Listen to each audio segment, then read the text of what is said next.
In this video, I'm going to show you how to download and install Instagram Edits, the brand new video editing app released by Instagram that's being called a CapCut alternative. If you're into making reels or any kind of content for Instagram, this app is definitely worth checking out. Let's jump right into it.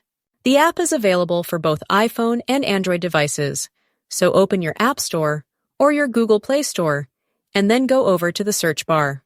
In here, we'll simply type Instagram Edits, and then hit Enter on your keyboard.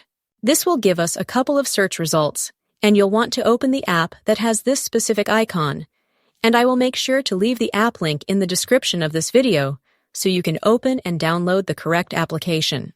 Just download this app by tapping Get, wait a couple of minutes until it downloads and installs, and that's it. You can then start using the Edits app on your phone. Make sure to subscribe to App Tutor, because I'll be doing step-by-step tutorials about this app, and you don't want to miss those. Thanks for watching this video, and I'll see you soon!